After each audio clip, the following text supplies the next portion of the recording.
Welcome back. I'd like to share with you a new story. Our story is called A Pair of Silk Stockings. It was written by Kate Chopin. Here is the story.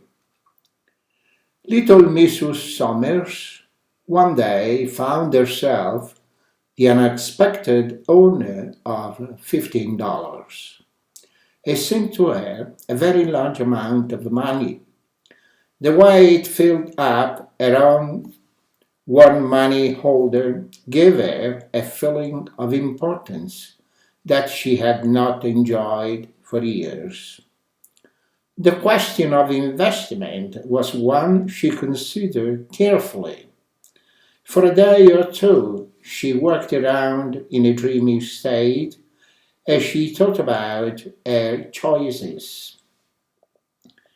She did not wish to act quickly and do anything she might regret. During the quiet hours of the night, she lay awake considering ideas. A dollar or two could be added to the price she usually paid for her daughter Jenny's shoes. This could guarantee they would last a great deal longer than usual. She would buy clothes for new shirts for the boy. A daughter Mag should have another dress. And still there would be enough left for new stockings. 2 pairs per child. What time that would save her in always repairing old stockings. The idea of a little family looking fresh and new for once in their lives made her restless with excitement. The neighbors sometimes talk of the better days that little Mrs. Summers had known before she had ever thought of being Mrs. Summers. She herself never looked back to her younger days. She had no time to think about the past. The needs of the present took all her energy. Mrs. Summers knew the value of finding things for sale at reduced prices. She could stand for hours making her way little by little toward the desired object that was selling below cost. She could push her way if need be. But that day she was tired and a little bit weak. She had eaten a little meal. No, she thought about a day between getting the children fed and the house cleaned and preparing herself to go shopping. She had forgotten to eat at all. When she arrived at a large department store, she sat in front of an empty counter. She was trying to gather strength and courage to push through a mass of busy shoppers. She rested her hand upon the counter. She wore no gloves, sorry. She slowly grew aware that her hand had felt something very pleasant to touch. She looked down to see that her hand lay upon a pile of silk stocking. A sign nearby announced that they had been reduced in price. A young girl who stood behind the counter asked her if she wished to examine the silky leg coverings. She smiled as if she had been asked to inspect diamond jewelry with the aim of purchasing it. But she went on feeling the soft, costly items. Now she used both hands, holding the stockings up to see the light shine through them. 2 red marks suddenly showed on her pale face. She looked up at the shop girl. Do you think there are any size 8.5 among these? There were a great number of stockings in her size. Mrs. Summers chose a black pair and looked at them closely. $1.98, she said aloud. Well, I will buy this pair. She handed the girl a $5 bill and waited for her change and the wrapped box with the stockings. What a very small box it was. It seemed lost in her worn old shopping bag. Mrs. Summers then took the elevator which carried her to an upper floor into the ladies' rest area. In an empty corner, she replaced her cotton stockings for the new silk ones. For the first time, she seemed to be taking a rest from the tiring act of it all.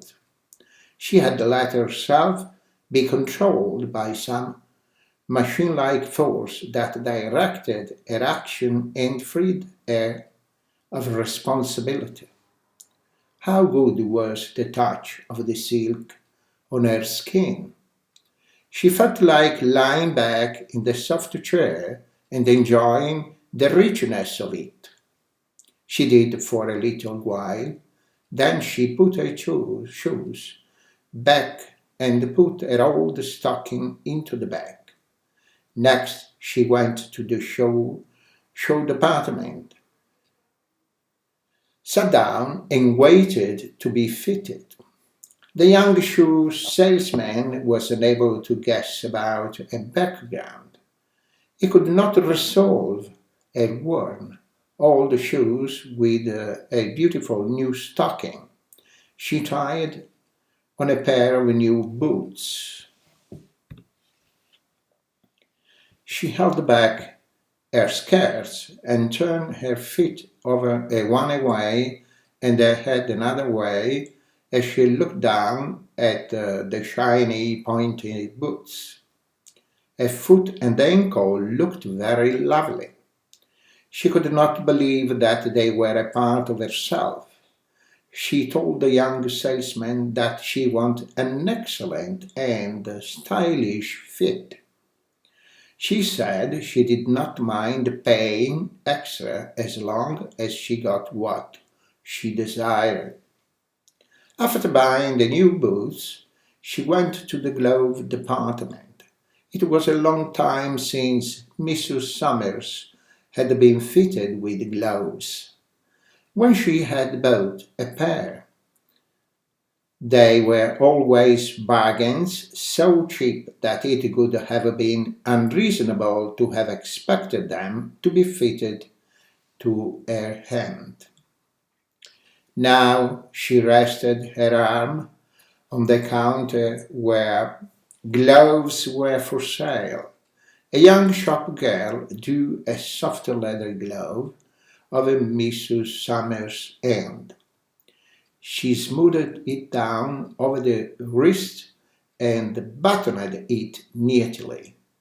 Both women lost themselves for a second or two as they quietly praised the little gloved hand. There were other places where money might be spent. A store down the street sold books and magazines. Mrs. Summers bought two costly magazines that she used to read back when she had been able to enjoy other pleasant things. She lifted her skirt as she crossed the street. A new stockings and boots and gloves had worked wonders for her appearance. They had given her a feeling of satisfaction, a sense of belonging to the well-dressed crowds. She was very hungry. Another time she would have ignored the desire for food until reaching home, her own home. But the force that was guiding her would not permit her to act on such a thought. There was a restaurant at the corner. She had never entered its doors. She had sometimes looked through the windows. She had noted the white tablecloths, shining glasses, and waiters serving wealthy people. When she entered, her appearance created no surprise or concern, as she had half feared it might. She seated herself at a small table. A waiter came at once to take her order. She ordered six oysters, a chop, something sweet, a glass of wine, and a cup of coffee. While waiting to be served, she removed her gloves very slowly and set them beside her. Then she picked up a magazine and looked through it. It was all very agreeable. The tablecloths were even more clean and white than they had seemed through the window, and the crystal drinking glasses shine even more brightly. There were ladies and gentlemen who did not notice a lunching at the small table like her own. A pleasing piece of music could be heard, and a gentle wind was blowing through the window. She tasted the bite, and she read a word or two, and she slowly drank the wine. She moved her toes around in the silk stockings. The price of it all made no difference. When she was finished, she counted the money out to the waiter and left an extra coin on his tray. He bowed. He bowed to her as if she were a princess of royal blood. There was still money in her purse, and her next gift to herself presented itself as a theatre advertisement.